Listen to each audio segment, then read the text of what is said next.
Imagine if that head trash was not there. Who would you be? What if I told you those fears were no longer a problem? What would you do? I'm Stephanie Costello, a mom of 3, wife, and avid mountaineer. Beyond all of these, I am very much like you, an average person trying to navigate this thing we call life. My goal with this podcast is to bring to light the truth about what intimacy really is. You may smile, feel called out, or learn something new. Either way, you will learn you are in control. Today, I have the pleasure of introducing to you Giampiero, who is a husband, a father, a friend, and a person who wants to be of value to others by means of genuine conversation or simply by empathic listening. He believes that conversations can be powerful and even instrumental for alleviating pain and trauma. Giampiero was born in Peru and was raised in both Peru and Los Angeles, California. He served in the U.S. Army for 3 years and served a combat tour in Afghanistan. He's lived through happy and fulfilling experiences in his life and through painful and traumatic ones too. He was diagnosed with PTSD a few years ago after his combat experience. Today, he loves being that listening ear for anyone who gives him the opportunity to listen to them as they share their unique life story. All right. Welcome to the Intimacy Truth Podcast, where we are meeting with Giampiero today. Thank you for being here, Giampiero. Thank you for having me. You are very welcome. I'm so excited and very passionate about being on this journey with you. Today, we're going to be talking about motivational listening. So I'm curious, how did you get to this journey of motivational listening? So for many years, for decades, I thought that I wanted to be a motivational speaker. And it sounded appealing to me. I used to listen to, for example, Tony Robbins, and I thought what he did, and I still think what he does is very exciting. And over the years, I've realized that a lot of people, including myself, have this tendency to want to give advice. And what I've realized is that healing happens when people speak and they hear themselves speak. So the best thing that I could do for people, instead of giving them advice, is to just listen to them and allow them to have the time and the space to hear themselves speak. And I see it more and more as I hold space for people in the different things that I do, that I don't have to say anything. All I have to is honor the people that are talking to me and just allow them to get to know themselves by just hearing themselves. And sometimes you see it in their faces when people are speaking, and I see it in my face too whenever I speak, and whoa, do I really believe that? Did I really just say that? And people are the greatest teachers. Yeah, so that's what if I become a better listener, as I strive to become a better listener, I think I can help more people than just by giving advice and trying to motivate them. Well, I like how you add motivational listening, because it's kind of a two-part thing there. There's the listening that is really important part of helping people with their healing journey, but then also that motivational piece comes from when you're speaking. And so sometimes when we listen to people, we hear their stories and we hear their beliefs, and it's like, wait, how do you believe that? Sometimes they don't realize it when they're talking, and then our motivational speaking, when we do communicate with them, has the opportunity to kind of relay what they said to us in a way where they're like, whoa, no, I actually don't believe that, or I can't believe that those are things that I am believing in that I didn't realize I was believing in. Yes, I love this. One thing that comes to mind is I heard Tony Robbins said this one time. He said some of the things that we think about is BS, and he said belief systems, and some of those belief systems, that BS, no longer serves us, no longer is important. I mean, it did serve its purpose at a time to rescue us from a very bad situation.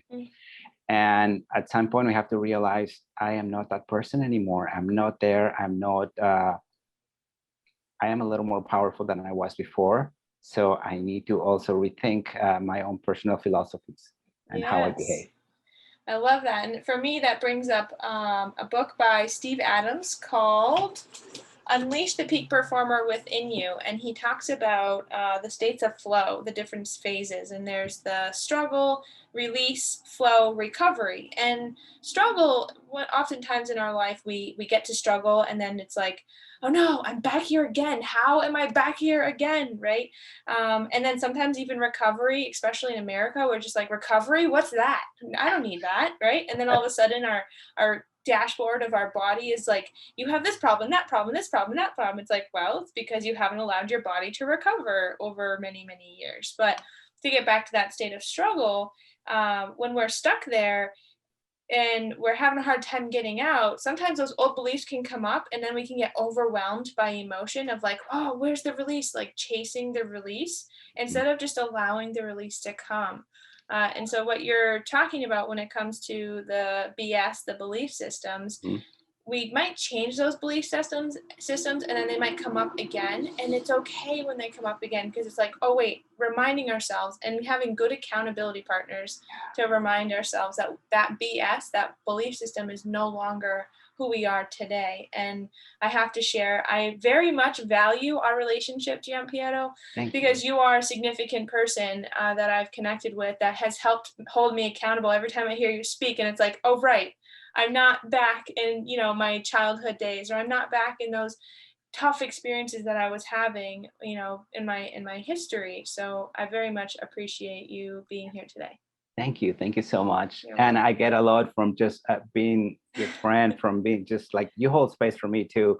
And I think we complement each other. Very well. And I love it. Thank you. Yes, you're welcome. Now, I want to go back to earlier, before we started recording, you were talking about not trusting your intuition and that being your biggest challenge. And that's sort of how you've gotten to this motivational listening perspective in your life. So tell us more about not being able to trust your intuition. Well, there's a part of me that when I get anxious is a younger version of me who doesn't feel enough. So oftentimes when I'm talking to someone, and I've read a lot, and I've traveled a lot, and I've been through a lot in my life, like many of the listeners, and I do have some insight on things, and I hear people and they come to me and they tell me certain things, and I want to help them to interrupt certain patterns, because that's what I expect a good friend would do for me. It's like, Giampiero, I know what your aspirations are, so stop. And they remind me of who I want to be. That's why it's important to tell your goals to people you trust, because then if they're your friends, they will tell you, Giampiero, we've talked about this and you've said this is who you want to be. So when I listen to people and I want to help them interrupt those patterns, then I want to be liked, so I don't want to offend them. And then I just hold back and I don't say the things that I need to say. And throughout the conversation, then after that moment has passed and I realize, I should have said it. I should have said what came to mind, because it was important at the time. Now I would have to go back, and it's kind of hard. And then I have all these little moments of regret that, I felt it. I should have trusted myself. I should have said that, but I didn't. And now the train has passed. Definitely in that moment, I do talk a lot about making sometimes making the harder decision is the more effective decision to make. And it's the more important decision to make, because it allows that long-term trajectory of suffering to kind of get smaller. I'll connect with couples and they'll be married for 20 years, and then all of a sudden, now that the kids are leaving the house, they have this new transition in their life, and they're like, wait a minute, we're actually not happy with each other, because they've just let these things that they were not happy about compile over years. And then all of a sudden now it's like, what do we do with this 20-year long feelings of being mistrust and unloved and all of these really painful experiences? So to speak back to the not feeling enough, that is your younger self. If you don't talk about that, right, and you don't express that, and you don't have people you can trust to open up that trash bucket, so to speak, for you, you can get lost in that for sure. Yeah, 100%. And there's so many things that you said that were wonderful, and I like them, and it just brought all these ideas in my head. one of the things about relationships that I love is that, like you said, it comes a point in the life of the relationship where people need to reassess, couples need to reassess what happened here, where are we at? Yeah. Because we lost sight of our goal, like like being together, and then of course the children come, and then the kids become the priority, or career becomes a priority, or taking care of the finances becomes a priority. And then after time has passed, you have two strangers living in the same house because they haven't invested the time to get to know each other. So now it's panic time comes because now I am living with a roommate. Yes. This is interesting that this is coming up because I'm reading a book called Profit First, and I forget the name of the author, but the book talks about how business owners run their business on a paycheck to paycheck basis, right? They get the money and they pay the bills, and then maybe they have a really good month, so then they buy this new service or this new big machine or something, and then the next month they have a tough month and they didn't accommodate for that new expense that they now have because of the money they earned the month before, and they don't necessarily budget their money properly. And in this situation, we're talking about budgeting our time properly in our life and in our relationships. And then I also talk about in the work that I do, the difference between the story and the message that only we see and hear in our own head, and then the one that everyone else can see and participate in out externally, our human, quote unquote, our human experience.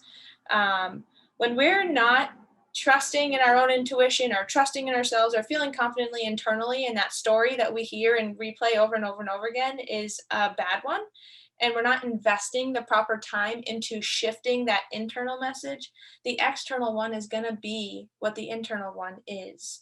And so speak to how you've transitioned from not trusting in your intuition to opening up that door and beginning that journey. So let's see, how can I put that into words? Yes. Well, I came up with this saying that the light at the end, you are the light at the end of the tunnel. Meaning, like, we have this ideal self that we wish we could be, and when we're going through turmoil and difficulties in life, is as if we're going through this dark tunnel, and that light at the end of the tunnel is us becoming that ideal self or a little more like it, in order for us to be pulled out of that tunnel. And I began to see that more in my life, like, no one is coming to rescue me. It told me about becoming and developing the skills. And I do have these skills because you don't get to be a tourist throughout life. There's all these things that happen, and we do have tools and knowledge from making mistakes oftentimes. And then we can just refer to that. How did I overcome that? And then as I look back and I see all the things that I've overcome in my life, like, who did that? I did it. Like, I have to give myself credit for. Yes, a lot of people came along the way and supported me and gave me advice, but you had to put it into action. Yes, absolutely. Yeah. And being aware of where I've been and all the things that I've learned over the years, and now I feel that I do have the right to say the things that I say, because they're not just cliches or just phrases that I picked up along the way. A lot of them are backed up by also my decisions and the place where I'm at right now. Yeah. Wisdom and time and energy invested into the true meanings behind all of what you have to offer. That's one thing that I try to help people understand is, what did you say? You are the light at the end of the tunnel. What that means to you, I might have a very different picture in my own head. So when we don't speak out what our pictures are, we don't have the opportunity to grow. And so when we speak what is in our mind and the little drops of wisdom that we have, that we've gained over years of life experience, we've paid our dues, so to speak. And one of the big things I learned as a kid is no one is going to do it for me but me. It's been my lifelong. If there's anything that has saved my life, it's me realizing that no one is going to do any of this for me but me. And over time, exercising those determination and those resiliency muscles that are literally up here, that you can't see the determination and resiliency muscles. It's all in the decisions that you specifically make every single day from a place of strategy or a place of behavior or habit that has been taught to you from generation to generation, passed down in your family, your life experience, whatever it might be. So Yes, I love that. I love that. And I think this is why it's so important, for at least for myself, to recruit people into my life, and you're one of them. Thank you.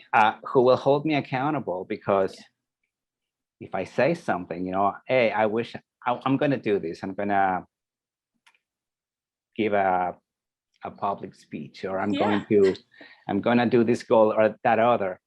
If that person really cares about you, they'll be like, so how is that coming along? Oh. As I have done for you today, huh? All right, let's do it, Giampiero. Absolutely. Yes, I was motivationally listening. I was listening to you and hearing what you really wanted. And then I also was like, all right, let's do this, providing that motivation.